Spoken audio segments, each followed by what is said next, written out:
शांति। आज 5 दिसंबर 2022 की साकार रूप में चले हुए प्यारे बाबा की मधुर महावाक्य सुनते हैं। प्यारे बाबा बोले, मीठे बच्चे, जितना ज्ञान रत्नों का दान करेंगे उतना खजाना भरता जाएगा। विचार सागर मंथन चलता रहेगा, धारणा अच्छी होंगी। प्रश्न, जिन आत्माओं की भाग्य में बेहद का सुख नहीं है उनकी निशानी क्या होंगी? उत्तर है, वह ज्ञान को सुनेंगी लेकिन ऐसे जैसे उल्टा घड़ा, बुद्धि में कुछ भी बैठेगा नहीं। अच्छा करेंगी, महिमा करेंगी, कहेंगी हाँ सबको यह सुनाना चाहिए, मार्ग बहुत अच्छा है, परंतु खुद उस पर नहीं चलेंगी। बाबा कहते, यह भी तकदीर, तुम बच्चों का फर्ज है सर्विस करना, हजारों को सुनाते रहो। प्रजा तो बनती है, माँ बाप मिसल बेहद के बाप से बरसा लेने का पुरुषार्थ करो। नॉलेज को धारण कर आप समान बनाते रहो। गीत तकदीर जगा कर आई हूँ। ओम शांति। तकदीर सदैव 2 प्रकार की होती है, एक अच्छी दूसरी बुरी, एक सुख की दूसरी दुख की। भारत की सुख की तकदीर भी है तो दुख की तकदीर भी है। भारत ही सुखधाम था, भारत ही दुखधाम है। मकान नया है तो अच्छी तकदीर है, पुराना है तो बुरी तकदीर। भारत ही पहले नया था अब फिर पुराना हुआ है। इन बातों को भी तुम बच्चे ही समझ सकते हो, दुनिया नहीं जानती। तुम्हारा ध्यान इन बातों तरफ खिंचवाया जाता है कि बच्चे तुम कितनी तकदीरवान थे। देवी देवता विश्व के मालिक थे, अभी नहीं है। अच्छी तकदीर बदल अब बुरी हो गई है। अच्छी तकदीर कैसे और कब होती है, यह समझने की बात है। समझाने वाला एक ही बेहद का बाप है। भारत की ऊंची तकदीर कब थी? जब स्वर्ग था। बुरी तकदीर तब अब है न, बुरी तकदीर अब है। गाते भी हैं, हे पतित पावन आकर हमारी पावन तकदीर बनाओ। भारत पावन था तो जबरदस्त तकदीर थी। अभी वही भारत पतित हैं क्योंकि भिकारी हैं। भिकारी और निर्भिकारी दोनों होते हैं। हम अगर इस समय निर्भिकारी बनेंगे तो देवता बनेंगे। अब बाप को बुलाते रहते हैं, कुंभ के मेले पर भी जरूर गाते होंगे, पतित पावन सीताराम। पतित पावनी नदी तो है नहीं। मनुष्य की जब तकदीर बुरी होती है तो कितनी पत्थर बुद्धि हो जाते हैं। दुख और सुख का यह खेल है। दुख कौन देते हैं, सुख कौन देते हैं, दोनों के चित्र बहुत नामी ग्रामी हैं। सुख के लिए परम पिता परमात्मा को याद करते हैं, हे दुखहर्ता सुख करता। तो इससे सीधे हैं कि बाप कभी दुख नहीं देते। वे लोग समझते हैं भगवान ही दुख सुख दोनों देते हैं। पाए पैसे की बात भी कोई समझते नहीं है। अभी तुमको बाप ने पारस बुद्धि बनाया है, बुद्धि का ताला खोला है। तुम जानते हो सृष्टि का चक्र फिरता रहता है। सृष्टि पुरानी होती है तो उसमें दुख है। अभी तुमको 3 आँखें मिली हैं, तुम सबको समझा सकते हो।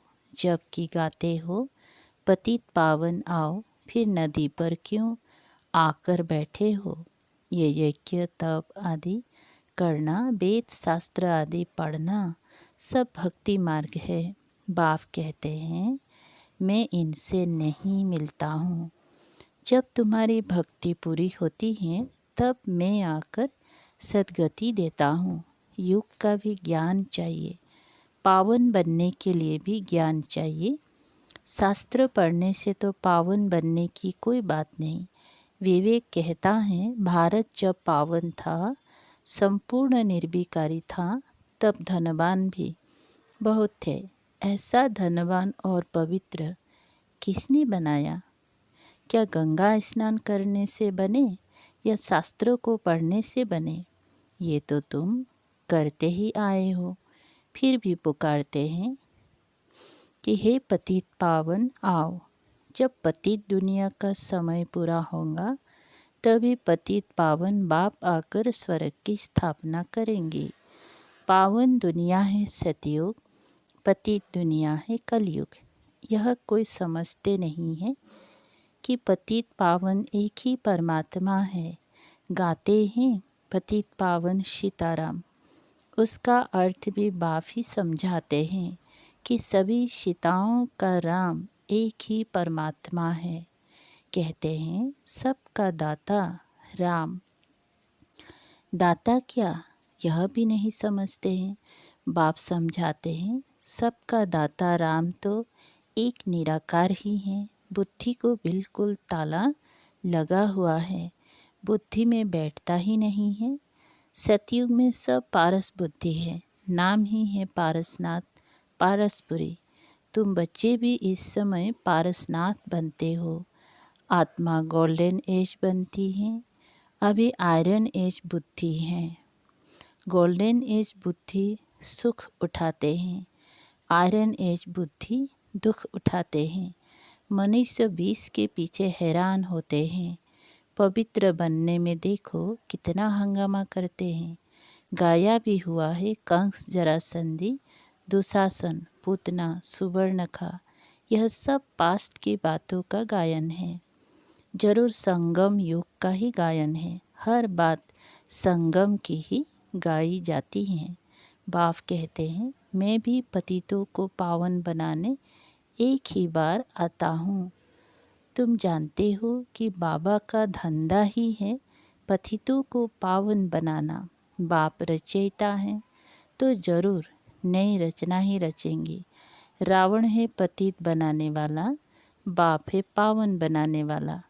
उसका यथार्थ नाम शिव है। शिवरात्रि भी मनाते हैं। रात्रि का भी अर्थ तुम समझते हो। बाप आएगा तब जब भक्ति अर्थात रात पूरी हो, दिन होगा। अब बाप कहते हैं बच्चे पावन बनो, अब वापिस जाने का है। सतयुग था, अब फिर चक्र रिपीट होगा। तुम बच्चों को मनुष्य से देवता बना रहा हूँ। देवता भी मनुष्य ही थे और कोई फर्क नहीं है। सिर्फ वह गोरे अर्थात पावन है और अभी के मनुष्य सारे अर्थात पतित है। भारत गोल्डन एज था, अभी आयरन एज है। आत्मा में खाद पड़ गए हैं, वह निकलेंगे योग अग्नि से। आगे मन मना भाव अक्षर पढ़ते थे, अर्थ कुछ भी नहीं समझते थे। परम पिता परमात्मा के साथ बुद्धि योग लगाना है, परंतु उनके रूप का ही किसी को पता नहीं है, तो योग कैसे लग सकता है। कहते ही परमात्मा नाम रूप से न्यारा है, तो योग किससे लगाएं। भगवान उवाच मन मना भव। देह का अभिमान छोड़ो, अपने को आत्मा समझो। आत्मा का रूप क्या है? कहते हैं आत्मा स्तरण है, भ्रुकुटी के बीच में रहती है।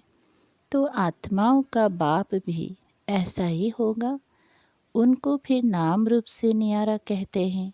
बाप के लिए कहते हैं ब्रह्म है, अखंड ज्योति तत्व है।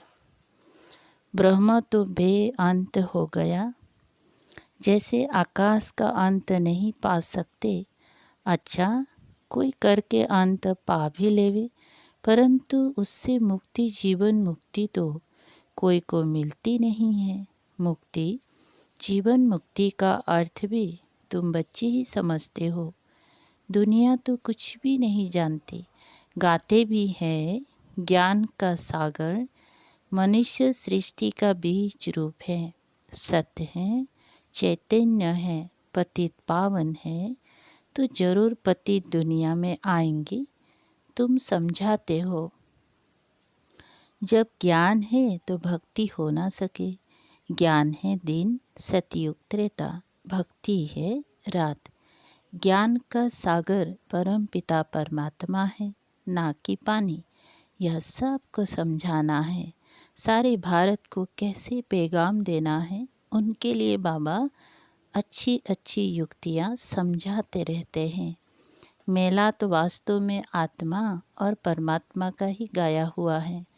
परमात्मा तो एक ठहरा, परमात्मा सर्वव्यापी है, यह कोई हिसाब नहीं बनता है।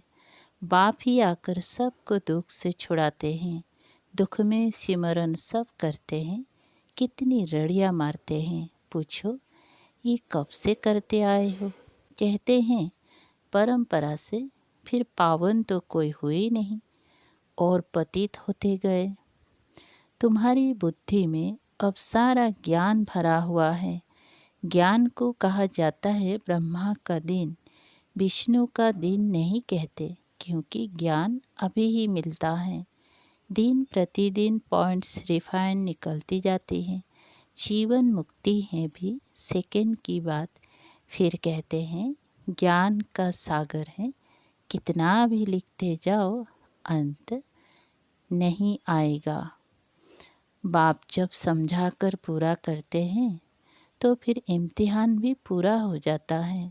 शुरू से लेकर कितना सुनते आए हो। गीता तो बिल्कुल छोटी बना दी है। कितनी ज्ञान की बातें हैं। समझाना भी बहुत सहज है। बरोबर सतयुग में एक धर्म था, अभी तो कितनी धर्म है। कितना हंगामा है, आपस में ही हंगामा हो गया है। एक धर्म था तो लड़ाई आदि का नाम नहीं था, सुख ही सुख था। चक्र का राज बुद्धि में है। बच्चों को समझाया है तुम 84 जन्म कैसे लेते हो। चक्र रिपीट होता है। अभी तुम तमो प्रधान से शत्रु प्रधान बन रहे हो योग बल से। तुम अभी आस्तिक बने हो, त्रिकालदर्शी भी बने हो। दुनिया में और कोई भी रचता और रचना को नहीं जानते हैं, तुम बच्चे ही जानते हो।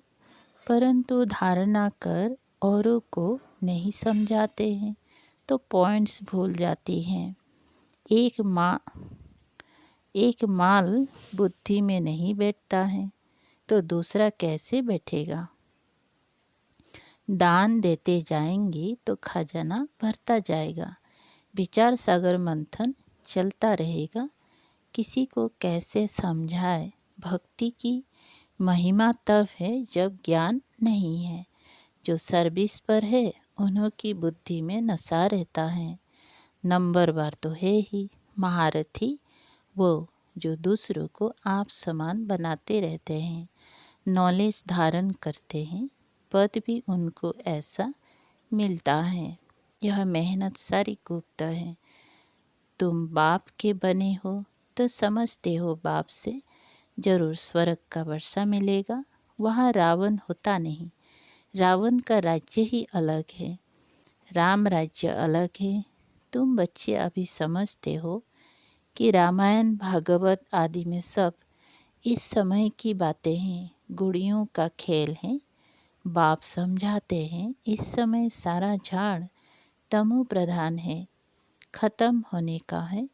तुम्हारी बुद्धि में सारा राज है। समझाने लिए कितनी युक्तियाँ बताते रहते हैं। समझेंगे फिर भी कोटों में कोई सेपलिंग लग रहा है। जो और धर्मों में कन्वर्ट हो गए हैं वह सब निकल आएंगे। हिंदू वास्तव में है असल देवी देवता धर्म के। समझाना है तुम भारतवासी देवी देवता नस्ल के हो ना। देवी देवताओं को ही पूजते हो, देवता ही तुम्हारा धर्म है। पहले तुम देवता थे, फिर तुम क्षत्रिय वैश्य शूद्र बने, अब फिर तुम ब्राह्मण बन देवता बनो। हम समझाएंगे भारतवासियों को। अब सेपलिंग लगता है, बाप बैठ समझाते हैं, मैं कैसे शूद्र से कन्वर्ट करता हूँ, ब्राह्मण बन फिर देवता बनेंगी। कितनी समझानी अच्छी है। तुमसे कोई पूछे शास्त्र पढ़े हुए हो, बोलो भक्ति मार्ग में शास्त्र सब पढ़े हैं, परंतु सद्गति तो बाप ही आकर करते हैं। तब तो तुम उनको बुलाते हो ना कि हे पतित पावन आओ, युक्ति से समझाओ, तो समझेंगी जरूर। समझाने के लिए बच्चों में हिम्मत चाहिए।